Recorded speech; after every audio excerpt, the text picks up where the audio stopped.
kwa ajili ya kuja kusikiliza mambo yote ambayo Bwana ameyaandaa. Tangazo, ninaomba kabisa viongozi wote wa idara, wazee wa kanisa na mashemasi na viongozi wote, wewe ambaye ni kiongozi,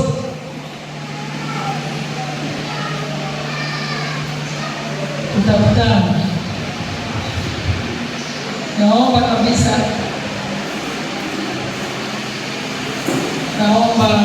tukutane kwa muda chache sana.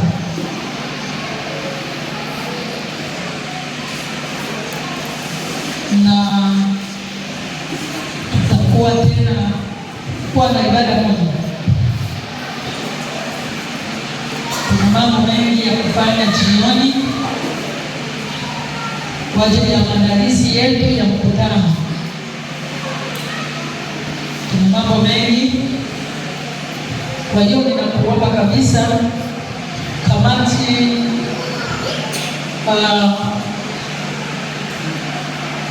muwepo wote.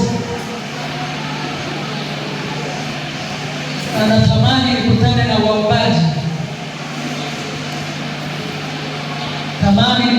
waombaji, tutakutana kwa muda mchache tu. Naomba nisaidie.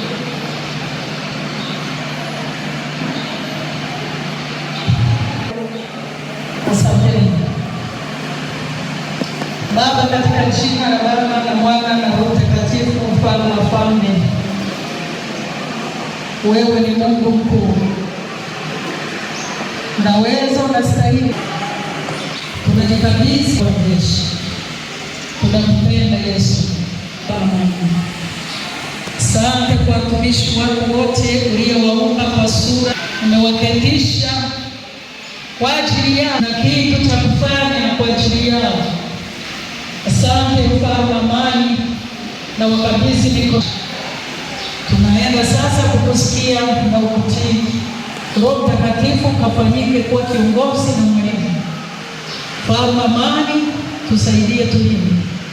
Tunajikabidhi mbele zako. Malaika wenye panga za moto waende ibada nzima kuanzia madhabahuni mwisho. Kalinde madhabahuni, kalinde na nguvu ya Mungu, katawaliwe na Roho Mtakatifu, katika jina la Yesu. Amina.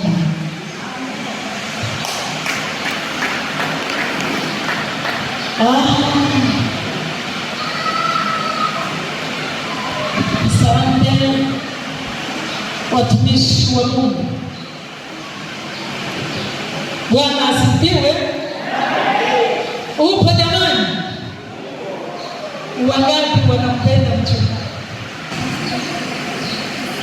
Wewe Bwana kama unampendi, wewe tu usiweke mkono wako juu. Ndio, kama wewe unampenda kutoka ndani, hebu weka mkono juu.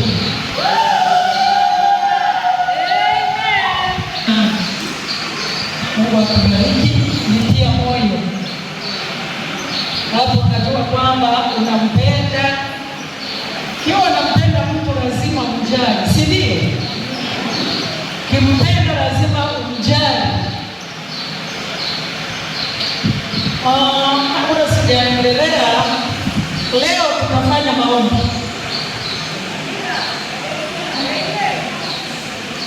Nina kiu ya maombi.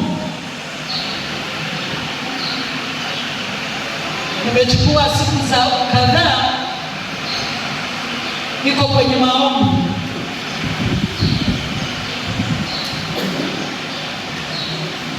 Kwa hiyo acha maombi hayo tuyamalizie katika vitendo. Bwana asifiwe.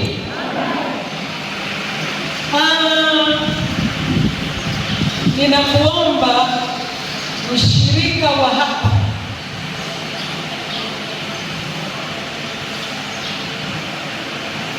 Tutahitaji jamani, usizidiwe na watu wa Mafarisayo. Mafarisayo si nini? Siwezi kuwasema, lakini wana kanuni.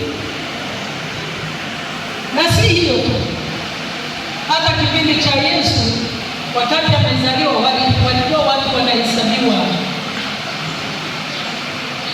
Kwa hiyo tunatamani tuwe na washirika ambayo tunawafahamu vizuri. Hili nimependa kabisa niliongee, kwa sababu tunajikuta tunaliumiza kanisa sana sana. Mimi mchungaji, kuna mambo kadhaa hapa unakuta mtu anaweza kapatwa na jambo fulani, halimwangalii, inamwangalia mchungaji atasema nini juu ya kanisa. Kwa hiyo unakuta watu wanafanya kwa upendo juu ya yule mtu.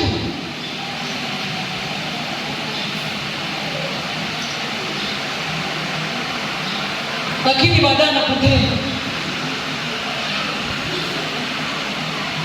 naweza kabudu mara moja mara mbili, tukajua kwamba ni mwenzetu anapatwa na jambo. Watu wanajitoa asilimia kuanzia fedha zao, lakini yule mtu hamtamwona tena. Kwa hiyo sasa hii inatugharimu sisi. Naulizwa maswali na viongozi, inakuwaje mchungaji, tunagharimia fedha lakini huyu mtu mbona yuko wapi? Na maana mtu anapopata tatizo anakuja, vile tatizo likishaisha yule mtu. Kwa hiyo tukaona kwamba jamani, watu tujue wa kwetu ni nani, ambayo sio wa kwetu ni nani. Tuko pamoja jamani? Haleluya, Bwana asifiwe. Ili nisiulizwe maswali mimi mchungaji, na sio leo. Niliwahi kusema kipindi kile cha nyuma, nafikiri kwa mwaka jana, jamani, watu mjisajili hapa. Kwa mwaka jana niliongea kama mwezi mzima, sijui, jamani, mjisajili. Kwa hiyo hilo limeisha, kwa sababu siwezi mimi mchungaji hivi.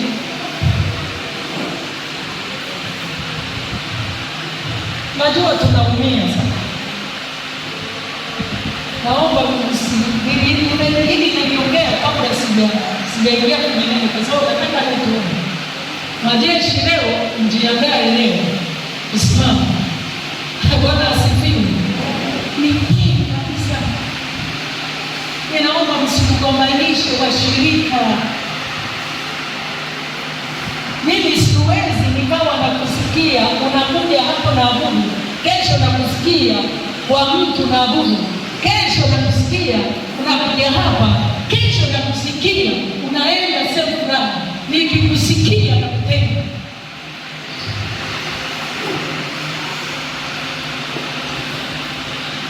Nikikusikia nakupenda. Situletee maroho, situingizie maroho. Ujui tunaumia kiasi gani.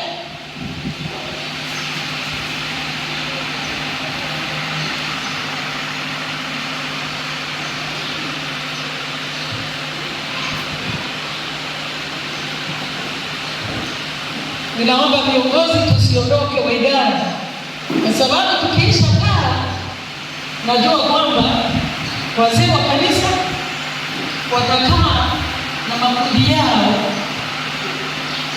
waongee nao. Tunaumia sasa.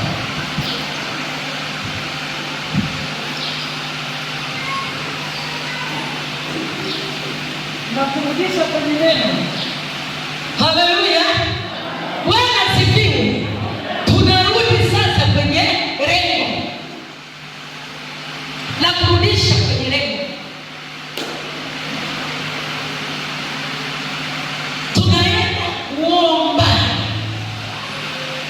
maombi ambayo hayazuiliki. Nilitamani enda ashuhudie, maana alisema utanipa saa, utanipa dakika 20, utanipa. Nikasema umetembea na mafuta, jifunze. Hajashuhudia mambo, amejifunza vitu vikubwa,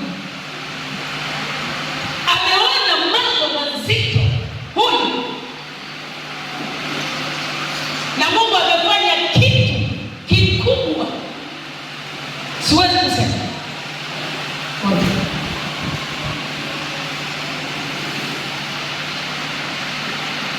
na nimemwambia usije kamwacha Yesu. Tumefanya maagano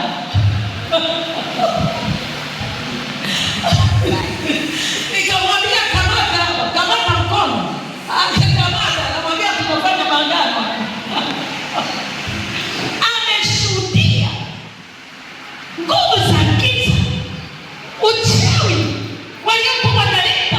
Tunatumiwa uchawi usiku na mchana, lakini walifika mahali wakapiga saruti, wakasema, wanasema nyinyi ni watu wa disaini gani? Mumetokea wapi? Wanasifiwe. Hata ambapo walitaka kujaribu chochote, walifika mahali wakafanya hivi, wakasema nyinyi mmetoka wapi? Mmetokea wapi? Bado kuna watu wanampenda Mungu. Bwana asifiwe. Hebu twende sasa kwenye neno la Mungu, tuangalie katika kitabu cha Nyakati. Yaani leo tutakuwa na ibada moja na maombezi makali mno. Nyakati 20, Nyakati wa pili 20:15 mpaka 30. Mambo ya Nyakati wa pili sura 20 mstari wa 15. Akasema, sikieni Yuda wote, nanyi mkaao Yerusalemu, na wewe mfalme Yehoshafati, Bwana awaambia hivi, msiogope wala msifadhaike kwa ajili ya jeshi kubwa hili, kwani vita si yenu bali ni ya Mungu. Kesho shukeni juu yao, tazameni wanakwea kwa kupandia sisi, nanyi mtawapata penye mwisho wa bonde, mbele ya jangwa la Yerueli. Hamtaji kupigana vita. Jipangeni, simameni, mkauone wokovu wa Bwana ulio pamoja nanyi. Enyi Yuda na Yerusalemu, msiogope wala msifadhaike. Kesho tokeni juu yao, kwa kuwa Bwana yu pamoja nanyi. Yehoshafati akainama kichwa kifulifuli. Wakaanguka mbele za Bwana Yuda wote na wakaao Yerusalemu, wakimsujudia Bwana. Na Walawi na wana wa Kohathi na wana wa Korathi wakasimama ili wamsifu Bwana Mungu wa Israeli kwa sauti kuu sana. Wakaamka asubuhi na mapema, wakaenda nje katika jangwa la Tekoa.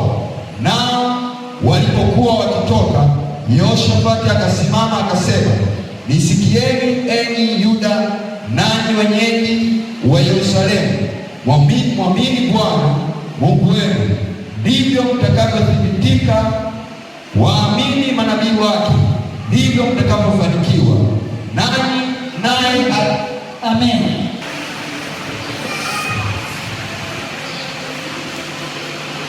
Vita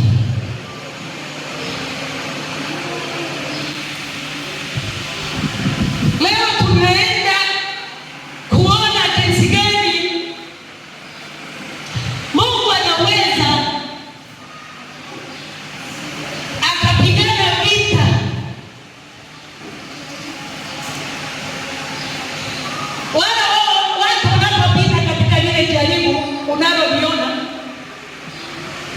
ni kwamba Mungu ameisha pigana vita juu yake ambayo si ya kawaida.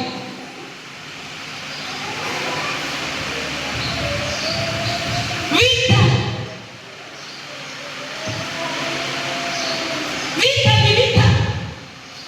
Nyerere akasemaje? Vita haina lama na chuo.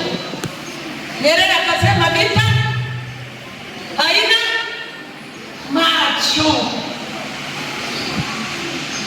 Maana katika vita ile walimuua, vita ya Kagera walimuua mtoto wake.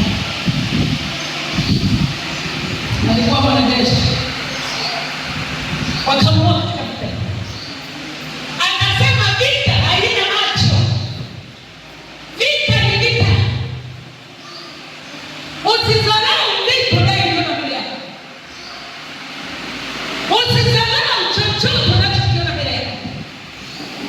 Usizarau Jumapili azingine na hubiri kama mwinjilisti. Haleluya. Bwana asifiwe.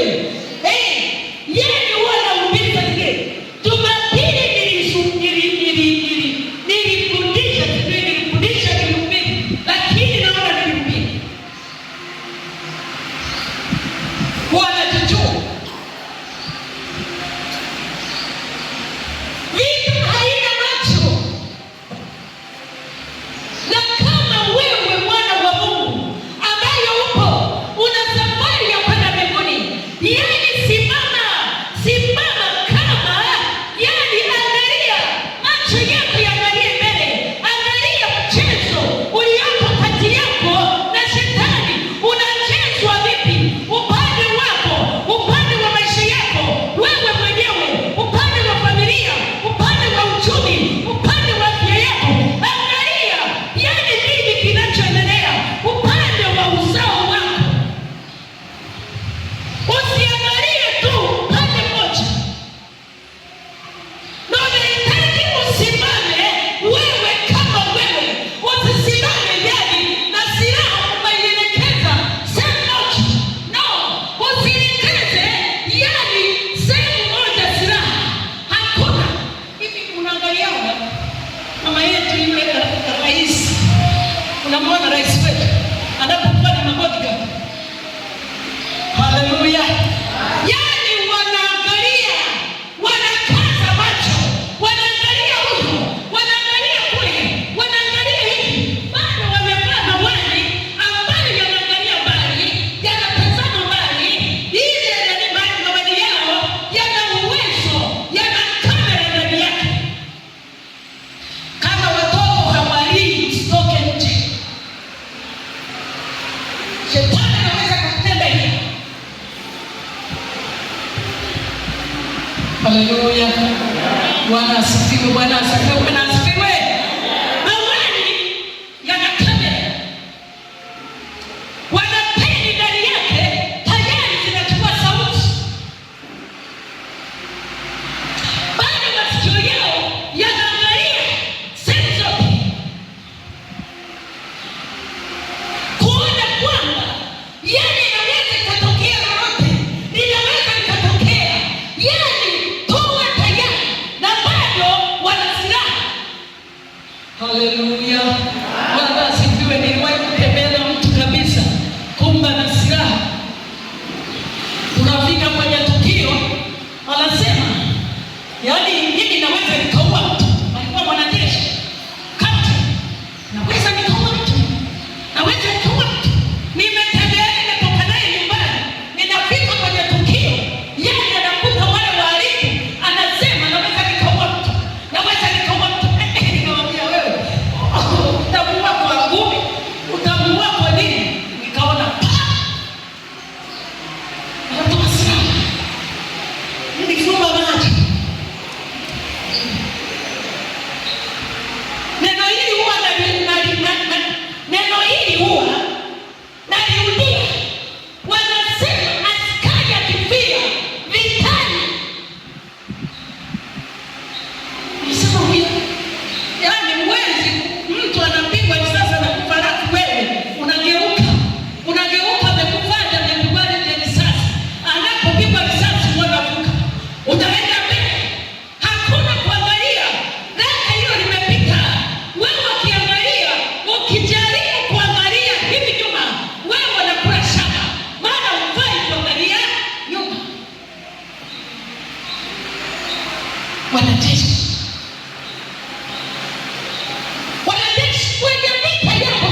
wengine shetani ameweka wazi tusini. Maana anasema hivi, shetani ndio maana Mungu alimficha, alijua kuna vichaa kama sisi, asingeweza kustamili.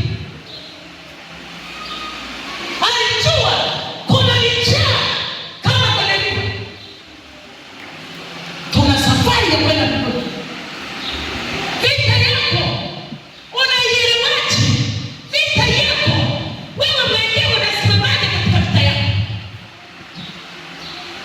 Kazi kukaa unanyashia watu vidole, umeshindwa.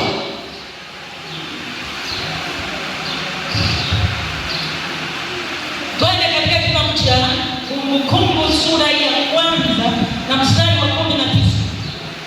Baadaye tukaingia kwenye maombi ambayo wewe mwenyewe utapigana vita mwenyewe. Kumbukumbu lanza mstari wa 19. Tukasafiri kutoka Horebu, tukapita katikati ya jangwa lile kubwa la kutisha mliloliona, njia ile ya kuendea nchi ya vilima vya Waamori, kama Bwana Mungu wetu alivyotuamuru.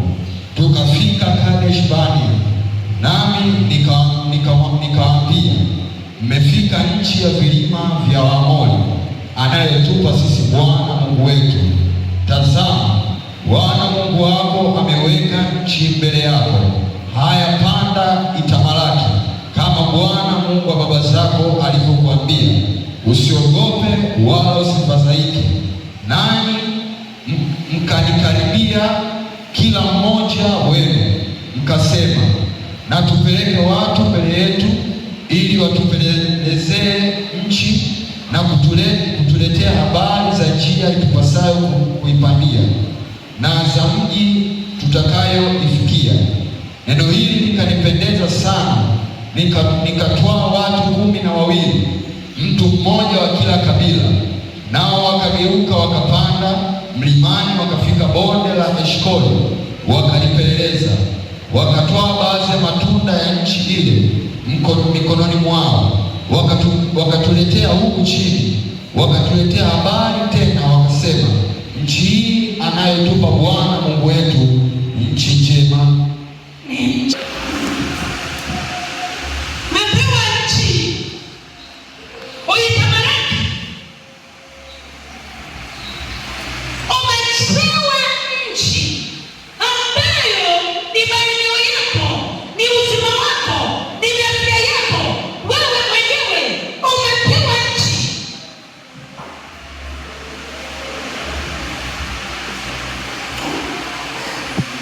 Pewa nchi.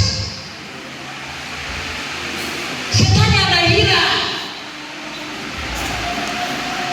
mitandao na mitandao ambayo siyo ya kawaida. Shetani hata ungekuwa Uingereza na kuona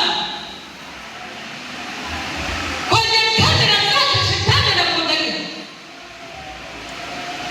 anajua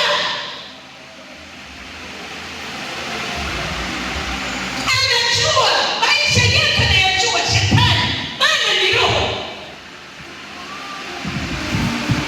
Umejipangana. Neno la Mungu linasema usiogope wala kufadhaika, maana Mungu alijua kufadhaika kutakuwepo, kuogopa kutakuwepo, na ndio maana neno linasema msiogope. Siku ya kwanza tukatumiwa, nilishuhudia, tukatumiwa mijusi. Ona mijusi nyumbani kwako, kumbe ni kamera ya kutosha, inapeleka taarifa zako Uingereza na Ulaya na Marekani na China na India. Omba Afrika Mashariki, kuanzia Tanzania, piga makombora na sasa jamani. Uchawi wa Afrika Mashariki, futa, sukumia mbali kwa jina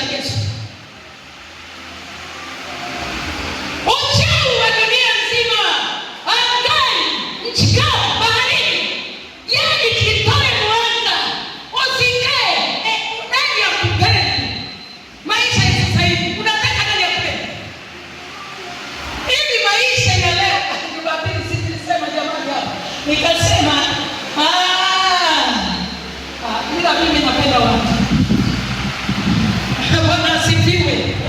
Yaani Jumapili nilisema hivi, leo ukipeleka tatizo lako kwa mtu, inawezekana yaani unamwambia inaingilia hapa, inatokelea hapa.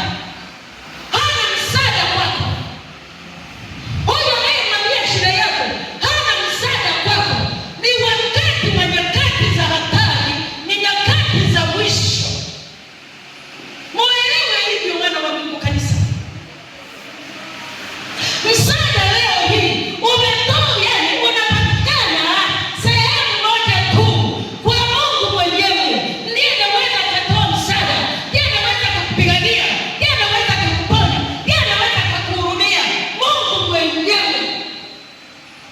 Nampelekea mtu, nilihubiri Jumapili, nampelekea shida, nakuta mtu, mimi jamani sijala, nina njaa. Unakuta na wiki nzima ajali. Wanampelekea habari ya njaa. Unaenda kusema kwamba alipe fedha, naomba alipe fedha. Hayo ndio tunayoangalia. Angalia Mungu, nenda, ninaomba fedha, nikope.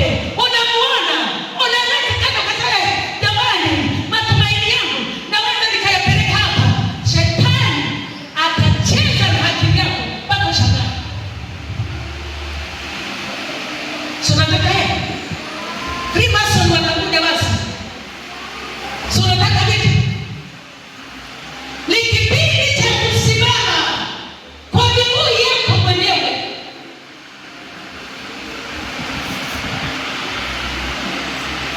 Na kutoa watoto wake hawajaenda shule. Mimi nimetoka huko nikakuta wanadaiwa, wana wiki. Nimewakuta wamenisha shule. Wako hapa. Namwambia enda. Tuko kule watoto wamerudishwa shule. Halafu kule tunatakiwa hela zaidi ya milioni ngapi? Kule unakuta tunajaribu la kutosha kutokuwa na. Jaribu linaloumiza, hatui. Tunachemsha maji ya kuku. Pinsugi alienda na maziwa. Unachemsha maji ya kuku, tengeneza maziwa, tunakunywa chai.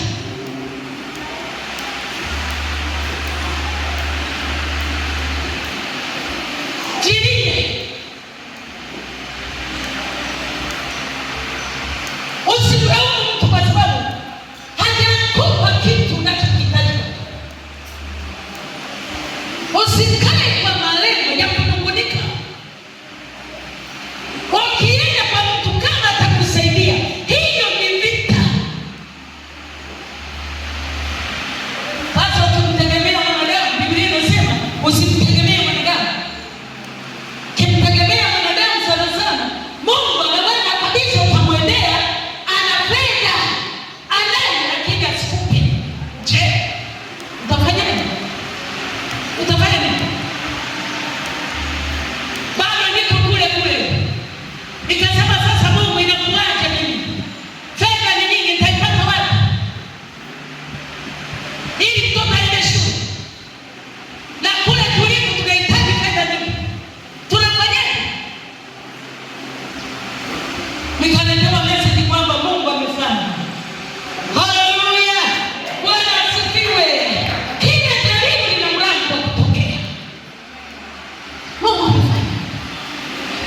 Ameshaenda shule. Sikutoa hata senti 5 katika pesa walizokuwa wanastahili. Nikamwambia pesa imeshapatikana na mtoto anaenda shule. Ili shetani akutoe kwenye network, akutoe kwenye malengo, akutoe kwenye kusudi la Mungu, akuchanganye, akupeleke huko, akulete hiki, acheze na maisha yako. Tujirinde. Bwana asifiwe. Unampenda Yesu? Unampenda Bwana?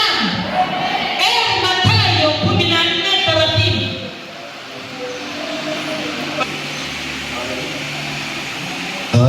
sura ya 14 mstari wa 30. Lakini alipoona upepo akaogopa, akaanza kuzama, akapiga yowe akisema, Bwana niokoe. Mara Yesu akanyosha mkono wake akamshika, akamwambia, ewe mwenye imani haba, mbona uliona shaka?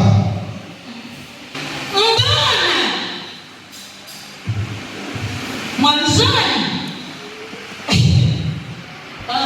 Bwana umpende kwa sababu gani? Umpende hata kama huna kitu. Asubuhi tumefundishwa usimpende kwa sababu nacho ni makosa makubwa sana. Usimpende Mungu kwa sababu mimi nina afya njema. Ujui uponyaji wako utakuwa lini? Nimechechemea hapa. Dokta wangu akasema sasa mchungaji una magonjwa, akamwambia yapo. Tunakombana kila siku. Mimi jamani, mimi naumwa mkono, nimechaki mpige. Ninaenda. Tena usineze na dawa. Una magonjwa. Shetani anakukamata, anakuminya, anakwambia wewe si hujanielewa vizuri. Ngoja unameza vidonge dozi kwa dozi ili usije maombi sitaki kuomba, ili usiombe hata masaa 12 usiombe. Sasa nikasema nalipiza kisasi. Haleluya! Sasa unauma nini?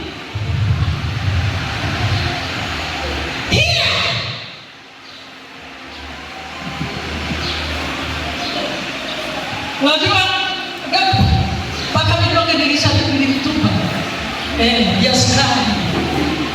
Nikaenda kwa dokta akaniambiaje, akasema wewe nani amekuambia wewe usimeze dawa za sukari? Nani amekuambia? Imani yako. Hata wachungaji wanatindikiwa. Nikasema mimi nimeacha. Nenda akanirundikia vidonge vya mwezi mzima nilivyofika. Sifa akasema mama, hakuna mzigo huu toka soko ni mbaya kwa jina la Yesu. Kuanzia hapo sijasikia chochote katika mwili wangu na Mungu ameniponya. Hofu ndiyo mauti yako. Woga ndiyo mauti yako.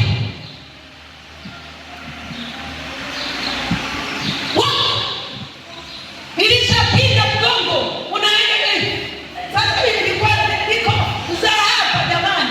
Nikasema sasa jamani, Bwana nimepinda mgongo. Bwana Mungu jamani, nimekuache. Miguu haikanyagi. Nini? Sasa yani shetani ni kumwamulia kwa jina la Yesu. 1, 2, 3.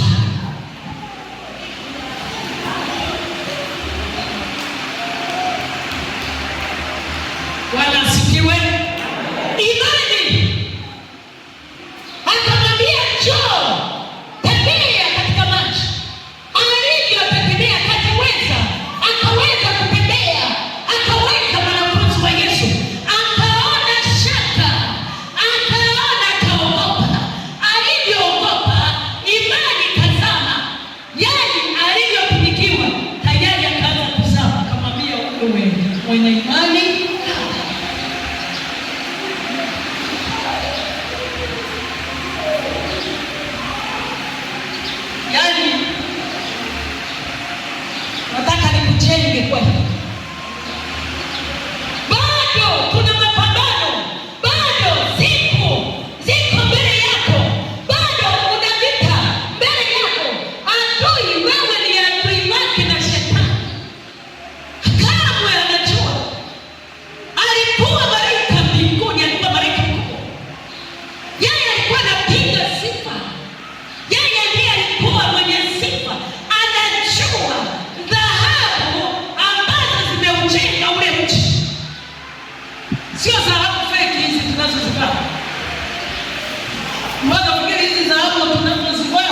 ni feki.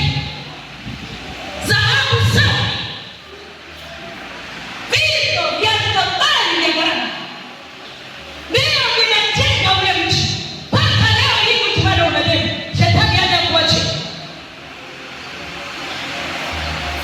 Shetani, wewe kama ukianza kula vizuri tu, jirani yako kama ana maroho tayari anaanza kukunja siku hizi akiona unavaa kaanguo kabili katatu siku hizi analinga, siku hizi analinga unaona anabadilisha na viatu, unaona anabadilisha na nguo. Moja ni mwanadamu ambaye yuko karibu na wewe. Sasa shetani aliyepigwa na malipana kuonekana anakusaidiaje leo? Bila kuomba huwezi kutoka. Tena maombi. Watu wenye imani hapa, ukiisha niwekea, yani tatizo lako, ukiisha niwekea mashaka, hivi kweli. Mimi nimesema washirika wa Mungu, unataka ugomvi.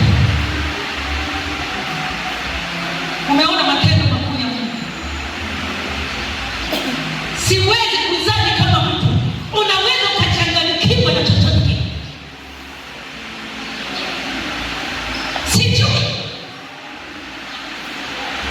Sijui jamani, kumbuka ulikotoka. Wewe mimi nilikuwaje? Nilivyoanza kuabudu pale Shaddai. Hebu kumbuka Mungu alikufanyia nini. Alafu unachanganyikiwa leo. Wana wa Mungu, washirika wangu na wapenda, mtu asije akacheza na haki yako. Mmejenga kanisa hili kwa machozi, kwa sadaka. Acha Mungu awabariki hapa hapa. Halafu mtu mwingine akuondoe kirahisi. Leo tulikuwa tunajifunza, utakuwa na wachungaji wangapi? Nikishasikia unaabudu sehemu nyingine, hata maombi. Yeye ndio kaombea kule. Nini? Utakupikiaje mabwana wawili? Huko. Maana hata ikulu unakokwenda umwamini. Hapo umeondoka kwa sababu upaamini. Umejenga nyumba ya Mungu. Yaani umeondoa aibu. Umejenga kanisa la Bwana. Leo hii ni ushuhuda.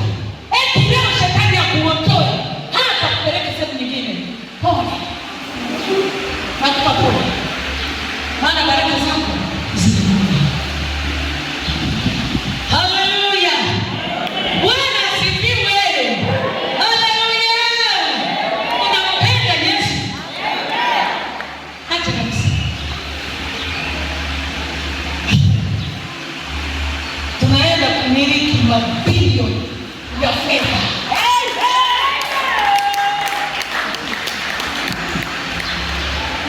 Najua hivi. Watu watasema Freemason. Tumejenga hapa wakasema eti Freemason. Hivi kweli mimi Freemason jamani nijenge? Sielewi. Lakini Mungu ni zaidi ya miungu yote. Tunaenda kumiliki. Kazi ya Mungu tunaifanya. Bila hila. Halafu shetani akuondoe. Anakupeleka kufa. Nakwambia, anakupeleka kukuua na utakufa.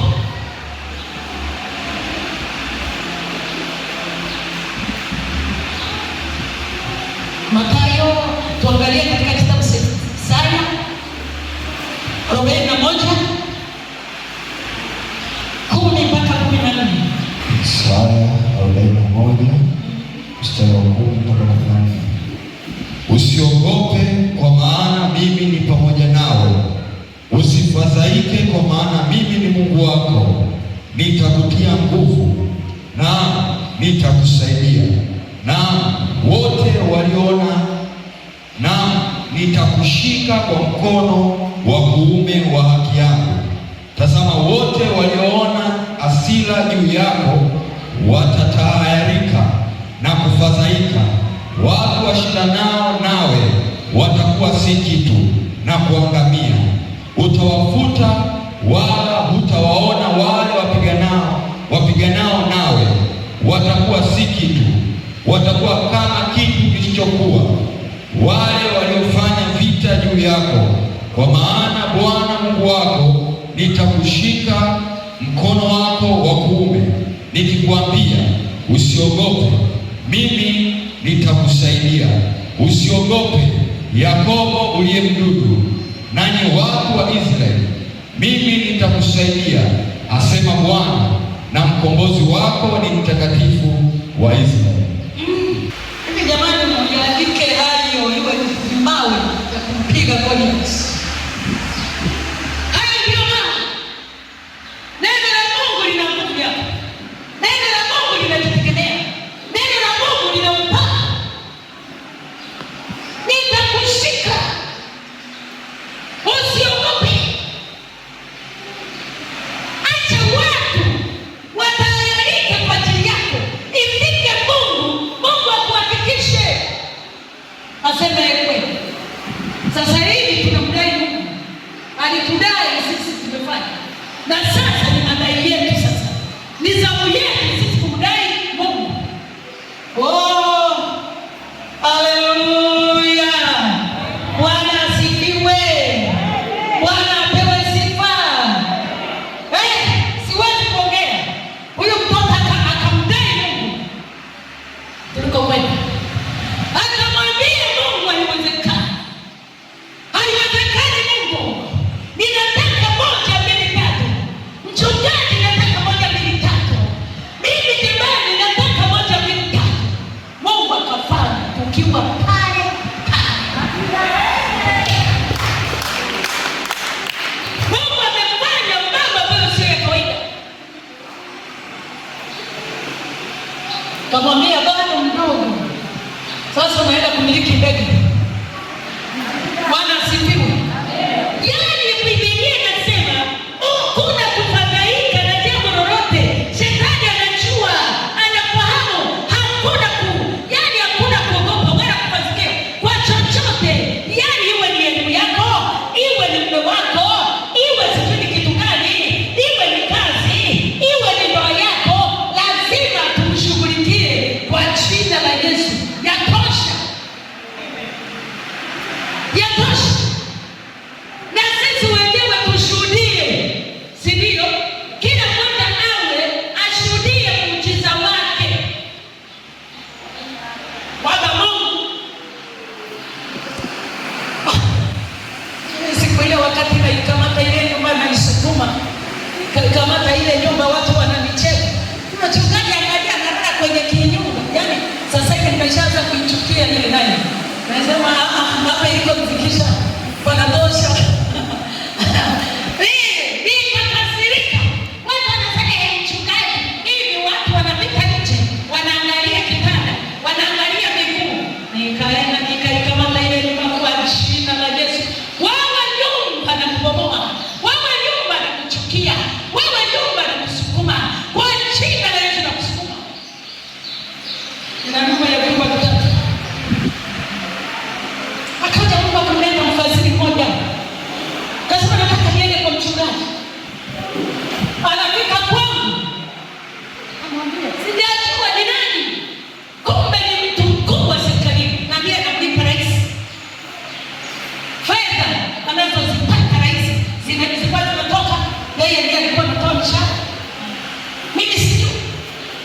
Lakini akasema, twende nyumbani, tunakwenda nyumbani. Akaangalia maskini mazingira ya nyumba yangu. Akaangalia akaondoka. Alivyoondoka katika nyumbani kwake, akaandika message. Mimi nilikuwa nikilala nyumbani mimi. Ninaona kama nimetenda sana. Maisha yangu yalikuwa ninaishi kanisani. Hata ukitema mate hivi hayatoki. Ni maombi. Niko hapo nasikia kisimu kinalia. Akisukumia mbali. Hii kinanipigia kelele kwa maombi. Siku ya kwanza, siku ya pili,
wanamwambia ninaona gari inakuja, nasimama, nimechoka, nimetoka nje kidogo, nilami pande moja, naona kijana anakuja anakimbia, hapa ni kanisa.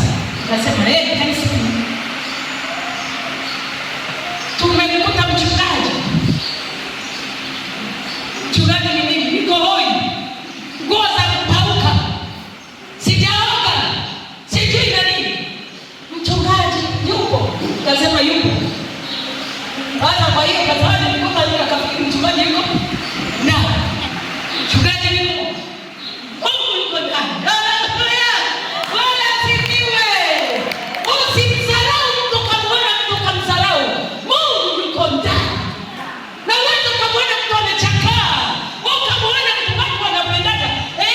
Sawa, ni vizuri kumheshimu mtu ambaye hakuna yoyote ambaye ana Mungu ni moto wa kutoka. Nikaona anafanya hivi, gari ikaja hii, yule mama akatoka, chungaji nimekuta, anasema yuko gari, ataingia gari, na mimi nikaingia gari. Chungaji nikamsema chungaji ni mimi. Chungaji alikuwa ananikiza, labda kwa sababu Mungu alimleta kwa kusudi.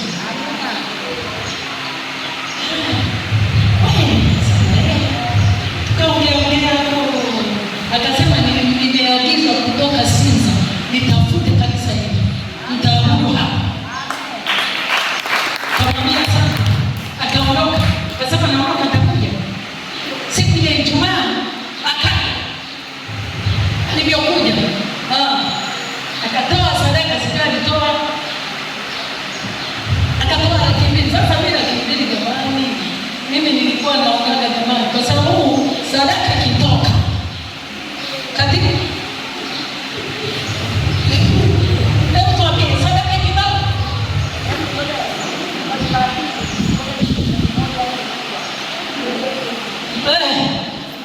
Sasa watoto wale tununue mkaa, tununue mafuta, tununue 1,000. Haya sasa 200,000 mimi nimemaliza. Sasa niangalia kikapu kuna nini, mimi nikaondoka. Huyo ninafika kule, ninaishia ananilipa, chungaji rudi mimi jamani, rudi jamani, anaweka hapa, tulicheza kwanza, tulicheza jamani, 2,000 jamani, 2,000.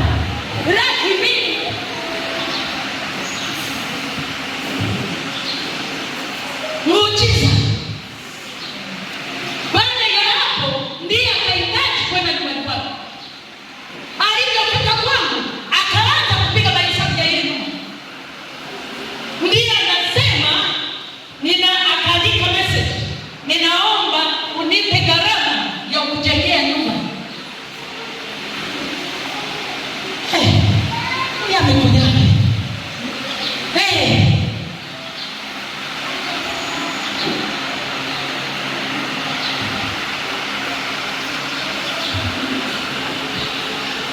tukakaa kikao na familia yangu. Kwa hiyo tukae message hiyo, piga mahesabu watoto, kila mmoja anatetemeka, kila mmoja tukaandika kimessage. Umaskini jamani, akili imejaa umaskini. Ogopa akili ikiwa na umaskini. Tukaandika 500,000, tukaandika 500,000. 500,000 itajenga nyumba. Nafikiri alivyoona 500,000 alichanganyikiwa, alicheka, akasema, akaniandikia message, akasema namtaka Eliza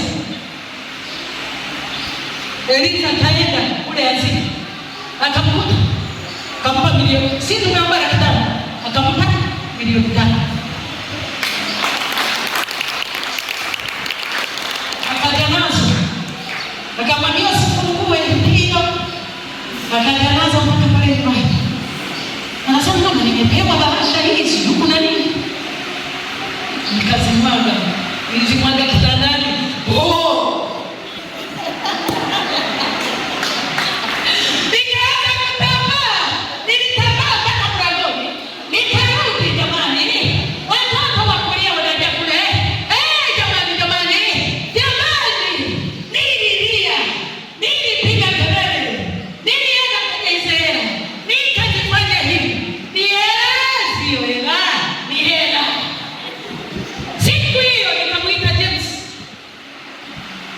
Mwambia James, akaja kijana wangu wa karibu, kamwambia pesa hizi tuzihesabu, tukazihesabu milioni 5.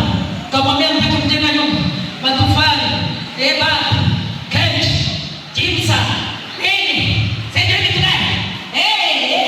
Tukapika mahesabu. Yule mama akajua kwamba akaniandikia tena message. Nataka unieleze. Nataka kufanya kitu kingine.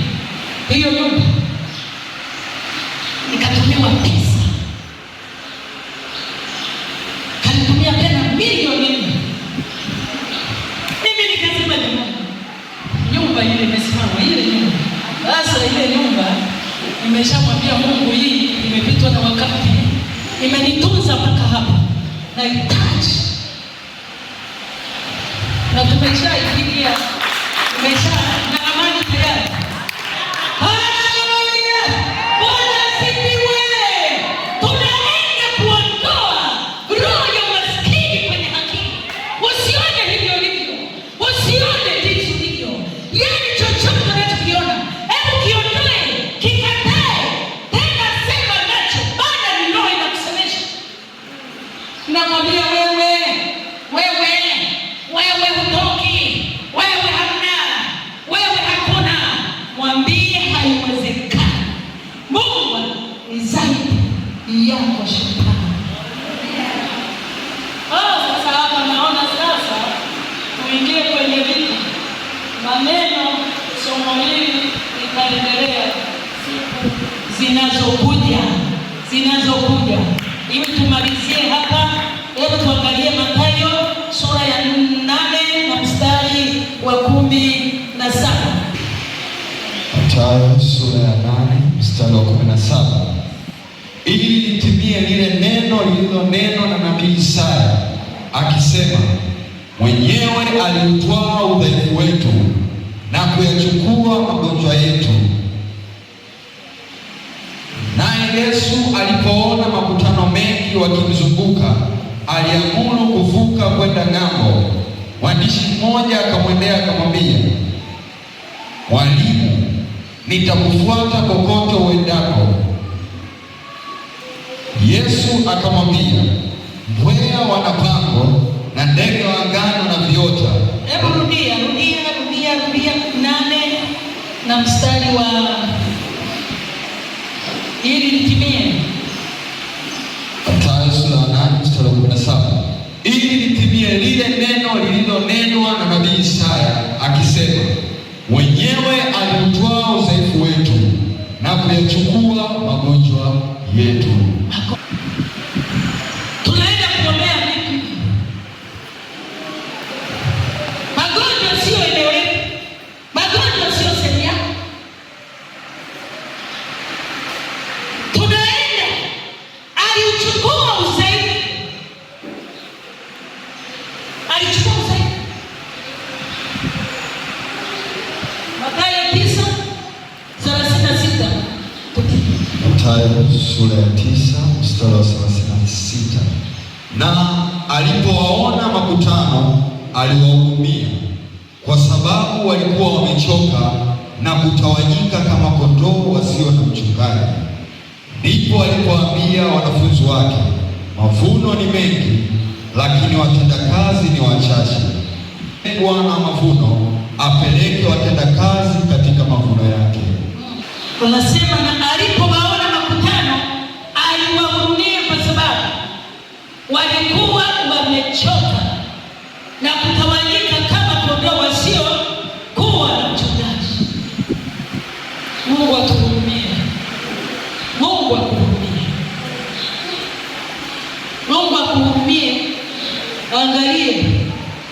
hiyo tunaenda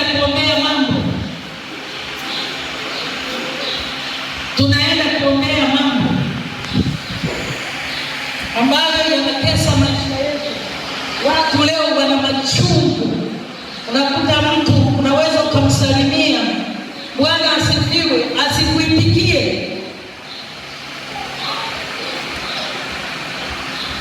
Kumbe ana machungu.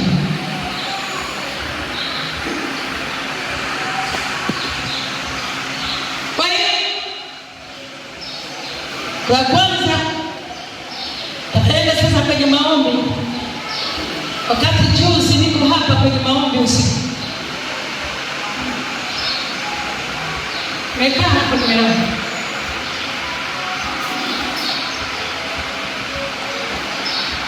Nilishangaa, sijawahi kuwaza labda kama huwa nahubiri mikutano ya nchi, lakini ndani ya kanisa langu sijawahi. Nikasema huu ni ukombozi. Halafu lile jambo nikakuta kabisa mpaka sura yangu inabadilika. Nilijikuta sura yangu inabadilika.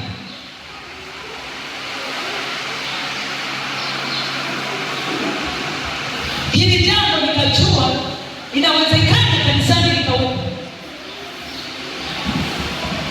Kwa hiyo tutasimama twende kumwomba Mungu, lakini tujitakase kwanza. Jambo lililokuja nikaambiwa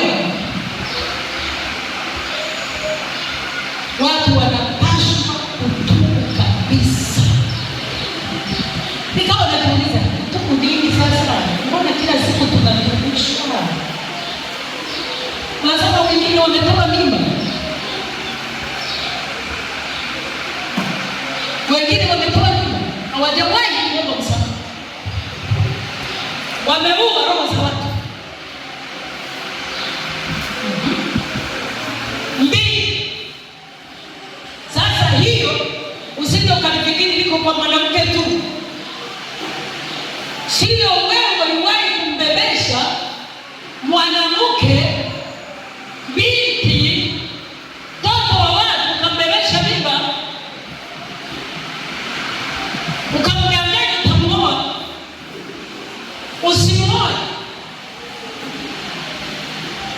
Baada ya mwambia nenda ukatoe hiyo mimba, hairuhusu. Kasema hiyo zangu inapiga kelele. Hiyo ni kwa wanaume, kama watakuwepo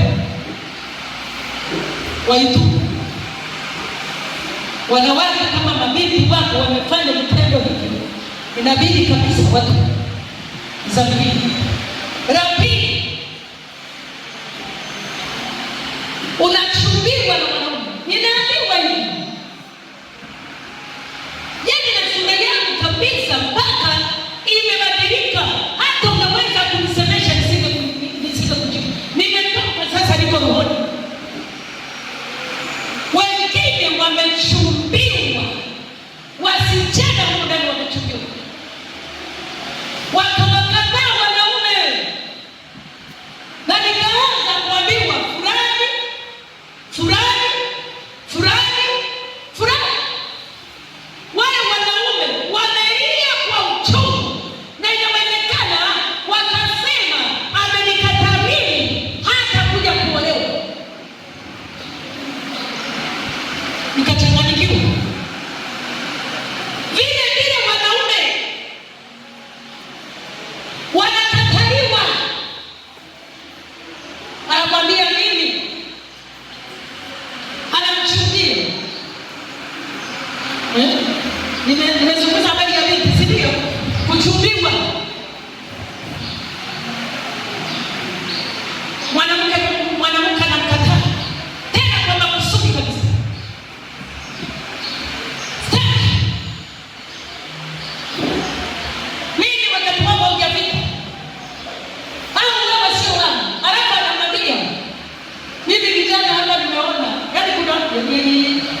Nilikuwa na wazee wa kanisa hapa. Kijana aliniingia hapa. Anataka nini? Jamani mnisaidie mimi jamani. Mnisaidie mimi nimuoe mimi jamani. Jamani mnisaidie. Tukusaidieni. Mwenyewe amesema hataki. Hata sikufanyeni jamani. Jamani nimesema kani. Mama nimechoka tena jamani nampenda. Hapo mimi sasa sijajua. Nimeletewa mafuta nyumbani kwangu. Nimeletewa siku nyingine. Nimeletewa. Kumbe kuna kitu anakitafuta. Wengine wanatangiza kwenye majaribu. Ili tuwasemee. Si watoto wangu. Watoto wangu mimi. Kwa hiyo naona kijana anakuja kukuletea hata mmoja kumbe kuna kitu anakitafuta. Sasa msichana anamkataa tena kwa dharau. Inawezekana yule ndio mume wako. Inawezekana yule ndio mume wako. Sawa leo wewe na mtu ambaye atoelewe. Mtu mwingine kama sisi nilisema mimi siwezi kuolewa na mwanaume mweusi. Kama bila ndugu yangu. Miaka inakwenda miaka 38. Ndugu yangu namkataa huyo mwanaume. Anaweza kwanza kaka mdogo sikataka keusi. Yule mwanaume aligangana. Ngana mchungaji lazima nimuoe. Mimi nitukana nifanyaje nimuoe? Na amemuoa kweli. Alafu yule mwanaume ndiye alikuwa mume wake kweli. Amepanda vyeo. Hata leo sijui ni nani. Yaani anajeshi sijui. Leo sijui anagombea na ubunge. Yuko kwenye manyumba leo hiyo ukimwangalia yuko kwenye manyumba. Jamani, anamwambia wewe. Maana nilimwambia huyu na siendelee kuomba. Wanataka mweupe. Anasema mimi nataka mwanaume mweusi sitaki. Lakini baadaye ndiye amekuja kununua. Wana wa Mungu nikaambiwa hizo kesi nikaletewa kesi kwamba jamani mnaenda kuvunja, mnaenda kubomoa, mnaenda jamani, lakini kuna mioyo ya watu. Iko hivyo, wanawake wanawakataa wanaume, wanaume wanakataa wanawake. Angalia huyo anayemuumiza moyo. Anatamka nini? Kwako. Inakuwa kiasi. Huwezi kumfanya mtu analia. Kijana mmoja analia anasema, mchungaji, sijawahi kukataliwa mimi. Akamwambia, sijawahi kukataliwa mchungaji. Sijawahi. Yule mwanamke anajisikia. Namwambia atakupiga makofi jamani, nitamkosea mimi Mungu jamani. Anataka sijawahi. Yaani jinsi alivyo, alafu anakataliwa mbele ya mchungaji na kuambiwa mimi wa kwako bado. Kufika miaka 40 naanza kulalamika. Kumbe Mungu aliweka. Nikaanza kuambiwa fulani alikataa, fulani alikataa, fulani alikataa. Kijana mmoja baada ya askari magereza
wazazi wake karudi kwao Kigoma. Leo anakinywea na yule kijana baadaye ataenda kusomea madigrii. Kaenda kusomea madigrii. Akatoka kwenye maskani magereza. Kaenda. Siku moja tukakutana naye yule kijana akasema, "Mama, niko hivi." Usimdharau mtu. Ni mbaya unayemdharau leo, kesho ujui kesho yake. Ujui kesho yake kwa. Usimdharau. Mwambie Mungu nisaidie. Mungu nipe macho ya kuona mbali. Mungu wewe ndio unajua. Mungu ndio akunipa mume mzuri. Yeye ndiye atajua atakupa mume wa namna gani. Mimi niliolewa na mwanaume hana hata kitanda. Hata kitanda tulikuwa hatuna. Kitanda cha kamba. Lakini baada ya miaka kama mitatu tunaenda kulima vibarua. Anasema lakini tunaenda kulima vibarua. Tukienda kulima vibarua tunaamka saa 9 tunaenda kulima mashamba ya watu. Nikifika saa 12 anasema naona aibu mke wangu, ngoja nirudi nyumbani. Wewe endelea. Hii. Lakini Mungu alikuja kumtoa. Tuna maduka ya jumla. Anasema akasema nataka nikujengee ghorofa mke wangu. Bwana apewe sifa. Anasema huko nyumbani kwenu walinidharau. Walinidharau nyumbani kwenu. Yaani nataka kufanya na kweli akaanza kufanya vitu nyumbani kwetu kwa sasa. Ili kuondoa ili dharau. Anasema wote kaka zangu wote na wenzangu nataka kuwafanyia nini? Jeuri ya pesa maishani yangu nataka kuwafanyia nini? Wewe mimi nataka unifanyie hiki. Sijui nini. Moja tu ndiye anasema kwenda zako nataka kunifanyia nini? Na alikuwa ana jeuri. Lakini wengine wote na mwingine akasema mimi nataka kutengenezea, nataka kiwanda cha pombe, nitengeneze gongo. Akasema sasa mama sifa hii. Mbona kaka yako huyu anasema eti nimtengenezee kiwanda cha gongo? Jamani, mitambo nimnunulie mitambo atengeneze kiwanda cha gongo. Akasema usifanye. Hapa tunaisha mchua Mungu. Wana wa Mungu. Muangalie Mungu anasema nini na maisha yako. Kwa hiyo leo tunaenda kuomba. Leo tuna ibada moja, wala sihitaji kukuchosha. Tuangalie katika kitabu cha Isaya.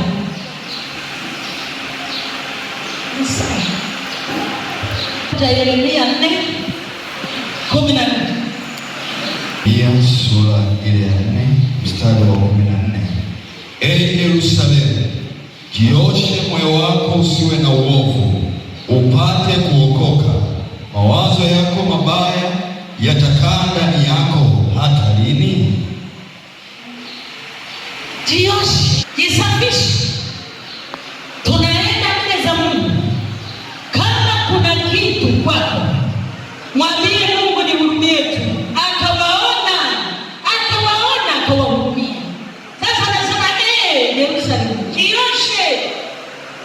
Maovu yako usiwe na uovu, upate kuokoka. Mawazo yako mabaya yatakaa ndani yako hata lini? Usimame. Kama nilimuumiza mwanaume, naomba sasa ili tuolewe ni kutunza sawa. Kama uliwahi kuumiza mwanaume alitamka mabaya, na wewe kijana kama uliwahi kumuumiza mwanamke, kamtamkia maneno mabaya, mwambie Mungu nihurumie. Shetani pale anayepanda. Unaumiza watu, wanaumia, mioyo yao inaumia.